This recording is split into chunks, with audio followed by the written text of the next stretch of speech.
কবর ইমানদার মুমিন ব্যক্তির জন্য এমন একটি জান্নাতের জায়গা।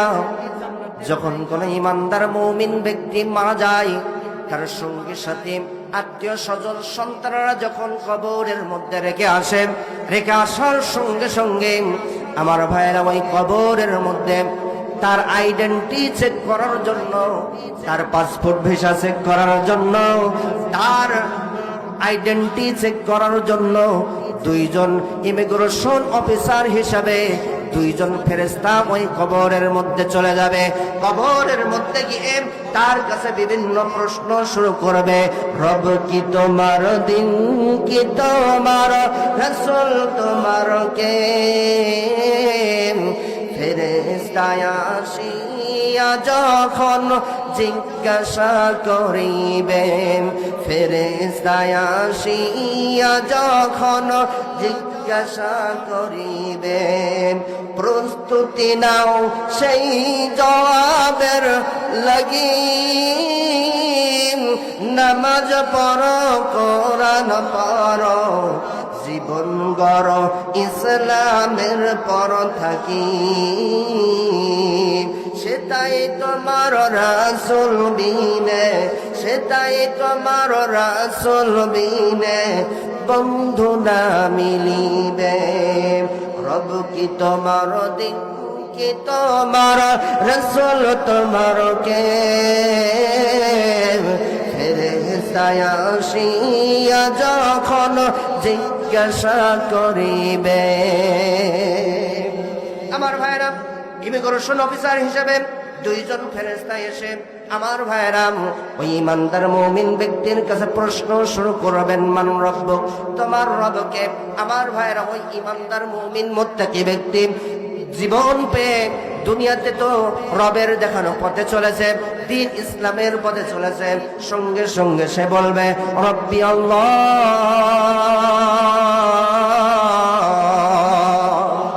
আমার রব হলেন আল্লাহ। বলি না সুবহানাল্লাহ। আমার ভাইরা, এরপর আরেক কঠিন প্রশ্ন করবেন, আমা দিনুক, তোমার দিন কি? আমার ভাইরা, ইমানদার মুমিন মুত্তাকি ব্যক্তি জীবন পাওয়ার পর দুনিয়াতে দিনের পথে চলেছে, দিন কায়েমের আন্দোলন করেছে, রক্ত ঝরিয়েছে, সে সঙ্গে সঙ্গে বলবে দ্বীনুল ইসলাম, আমার দিন হলো ইসলাম। এরপরে আরো কঠিন প্রশ্ন করবে, ওমান নবী, তোমার নবীকে? আর এক বর্ণনায় পাওয়া যায় নবীজির সাত মাকা ছবিটা সামনে ধরে বলা হবে মা হাজার রাসূল আল্লাযী বুইসা ফীকুম। এই লোকটাকে কি চেনো নাকি? এই লোকটাকে কি চেনো নাকি? আমার ভাইরা, ওই ইমানদার ওই মুমিন ব্যক্তি সারা জীবন তো নবীজির সুন্নাত মেনে চলেছে, সারা জীবন তো নবীর দেখানো পথে চলেছে, সঙ্গে সঙ্গে সে বলবে নবী ও মুহাম্মদ, কেন চিনব না, কেন চিনব না? ইনি তো হলেন আমার ভালোবাসা, ইনি তো হলেন আমার প্রেম, ইনি তো হলেন আমার রাহমাতাল লিল আলামিন নবী মুহাম্মদুর রাসূলুল্লাহ। বলি না সাল্লাল্লাহু আলাইহি ওয়াসাল্লাম। আমার ভাইরা, এত কঠিন কঠিন প্রশ্নের উত্তর যখন দিবেন, আসমান থেকে একজন ঘোষক আওয়াজ মারবেন, আন কদ সাদাকা আবদি, আমার এই ইমানদার মুমিন ব্যক্তি সত্য কথা বলতেছে, সত্য কথা বলতেছে। আমার ভাইরা, একটু আগেই আমি বলেছি কবরে ইমানদার মুমিন ব্যক্তির জন্য কয়টি পুরস্কার দেওয়া হবে? আরো জোরে, আরো জোরে। 10টা পুরস্কার দেওয়া হবে। এক নাম্বার, ইমানদার মুমিন ব্যক্তির জন্য পুরস্কার হলো কবরে যাওয়ার সঙ্গে সঙ্গে ওই ইমিগ্রেশন অফিসার দুইজন ফেরেশতা এসে যখন কঠিন কঠিন প্রশ্ন করবে, এই কঠিন কঠিন প্রশ্নের উত্তরগুলো হাসি মুখে নির্ভয়ে দিয়ে দিবে। আমার ভাইরা, এরপরে 2 নাম্বার পুরস্কার, আমার ভাইরা বলবেন, সবাই জবান ছেড়ে বলবেন, আপনাদের এদিকে মানুষ মারা গেলে ওই কবরের মধ্যে, মানুষ মারা গেলে ওই কবর যাওয়ার জন্য, মানুষের মাটি দেওয়ার জন্য ওই কবরের মধ্যে এই দুনিয়ার দামি কোন বিছানা কি বিছিয়ে দিয়ে আসেন? আরো জোরে বলেন।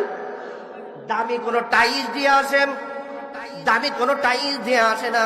ওই কবরটা হলো মাটির বিছানা। কথা বলেন ঠিক কিনা?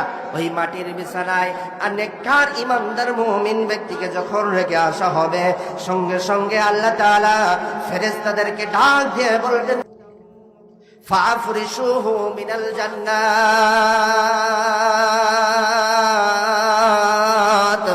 ও আমার ফেরেশতারা, আমার এই ইমানদার মুমিন ব্যক্তির জন্য মাটির বিছানা রাখলে চলবে না, মাটির বিছানা রাখলে চলবে না।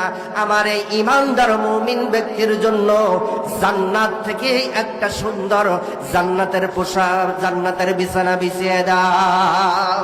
সুবহানাল্লাহ। 2 নাম্বার পুরস্কার, জান্নাতের বিছানা ওই কবরের মধ্যে ইমানদার ব্যক্তির জন্য বিছিয়ে দেওয়া হবে। 3 নাম্বার হলো, আমার ভাইরা সবাই জবান ছেড়ে বলবেন, যখন কোনো মানুষ মারা যায়, শেষ গোসল দেওয়ার পর একটা ফিরফিরে সাদা কাপড় পরিয়ে দেওয়া হয়। ওই কাপড়টার নাম কি? আরো জোরে বলেন।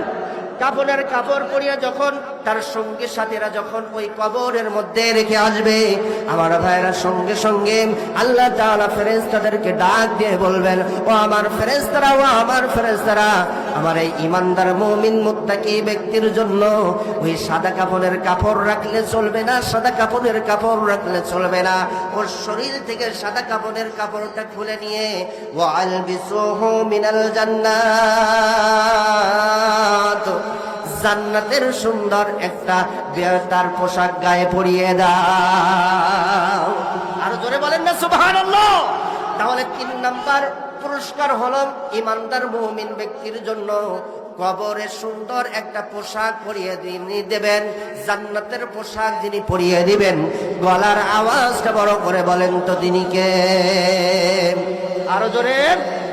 তাহলে 3 নাম্বার গেল। 4 নাম্বার হলো, আমার ভাইরা, আল্লাহ তাআলা ফেরেশতাদেরকে ডাক দিয়ে বলবেন, ডাক দিয়ে বলবেন, ওয়া ইফতাহু লাহু বাবান ইলাল জান্নাত। ও আমার ফেরেশতারা, ও আমার ফেরেশতারা, জান্নাতের একটা দরজা খুলে দাও, জান্নাতের একটা দরজা খুলে দাও, যাতে করে জান্নাতের নাজ নিয়ামত, সুন্দর জান্নাতের আবহাওয়া, সুন্দর সুগন্ধি যেন এই কবরের মধ্যে শুয়ে শুয়ে ওই ব্যক্তি, ইমানদার মুমিন ব্যক্তি, সেটা ভোগ করতে পারে। সুবহানাল্লাহ। 4 নাম্বার, জান্নাতের একটা দরজা খুলে দেওয়া হবে, বলি না সুবহানাল্লাহ। আমার ভাইরা 5 নাম্বার হলো, আমার ভাইরা সবাই জবান ছেড়ে বলবেন, আপনি আমি যদি মারা যাই, কবরে আপনাকে আমাকে যে রেখে আসবে, ওই কবরটা কয় হাত? আরো জোরে বলেন, আরো জোরে বলেন। যে মারা যাবে তার হাতের 3.5 হাত। আমার ভাইরা, যখন কোনো ইমানদার মুমিন মুত্তাকি ব্যক্তিকে কবরের মধ্যে রেখে আসা হয়, রেখে আসার সঙ্গে সঙ্গে ফেরেশতাদেরকে আল্লাহ তাআলা ডাক দিয়ে বলবেন, ও আমার ফেরেশতারা, ও আমার ফেরেশতারা, আমার এই ইমানদার মুমিন মুত্তাকি ব্যক্তির জন্য তার সন্তানেরা, তার আত্মীয় স্বজনেরা কতটুকু জায়গা কবরের মধ্যে রেখে গিয়েছে? ফেরেশতারা বলবে 3.5 হাত। আরো জোরে, জোর হলো না। 3.5 হাত। সঙ্গে সঙ্গে বলবেন আল্লাহ তাআলা, ও আমার ফেরেশতারা, ও আমার ফেরেশতারা, আমার এই ব্যক্তির জন্য 3.5 হাত কবর রাখলে চলবে না, 3.5 হাত কবর রাখলে চলবে না।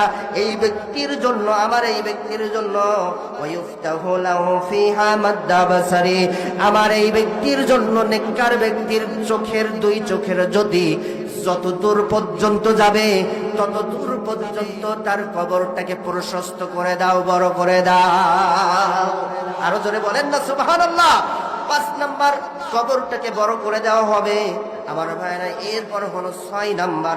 আমার ভাইরা, আল্লাহ তাআলা ফেরেশতাদেরকে ডাক দিয়ে বলবেন, ফায়াতি বিহি মিন রাহিয়া ওয়াতি বিহা, ফেরেশতাদেরকে ডাক দিয়ে বলবেন, ও আমার ফেরেশতারা, জান্নাতের বিশাল বড় একটা দরজা খুলে দাও, যাতে করে জান্নাতের নাজ নিয়ামত গুলো আমার এই ইমানদার মুমিন মুত্তাকি ব্যক্তি কবরের মধ্যে শুয়ে শুয়ে সে যেন সেটা দেখতে পায়। আরো জোরে বলেন না সুবহানাল্লাহ। আমার ভাইরা, এরপরে 7 নাম্বার, খুব মনোযোগ দিয়ে শুনবেন, মনোযোগ দিয়ে শুনবেন আমার ভাইরা। যখন কবরের মধ্যে কঠিন কঠিন প্রশ্নের উত্তর দিয়ে দিবে নেককার ইমানদার ব্যক্তিরা, এরপর কবরের মধ্যে জান্নাতের বিছানা যখন বিছিয়ে দেওয়া হবে, জান্নাতের পোশাক যখন পরিয়ে দেওয়া হবে, আমার ভাইরা কবরটাকে যখন প্রশস্ত করে দেওয়া হবে, ঠিক এরপর ওই কবরের মধ্যে সুন্দর চেহারাবান সুন্দর একজন মানুষ, সুন্দর পোশাক পরে সুগন্ধিওয়ালা ব্যক্তি ওই কবরের মধ্যে হাজির হবে। হাজির হওয়ার সঙ্গে সঙ্গে সঙ্গে সঙ্গে সঙ্গে সঙ্গে ওই ইমানদার মুমিন মুত্তাকি বলবে, মুত্তাকি ব্যক্তি বলবে, ও আল্লাহর বান্দা, তোমাকে তো আমি চিনলাম না, তোমার পরিচয়টা কি? তোমার চেহারাটা এত সুন্দর কেন? তোমার শরীরের মধ্যে এত সুন্দর সুন্দর কাপড় কি জন্য? তোমার শরীর থেকে এত সুন্দর সুন্দর সুগন্ধি কি কারণে বের হচ্ছে, একটু বর্ণনা দাও। সঙ্গে সঙ্গে ওই সুন্দর ব্যক্তি বলবে, ও আল্লাহর নেককার বান্দা, তুমি কি আমাকে চিনতে পারছো না? তুমি কি আমাকে চিনতে পারছো না?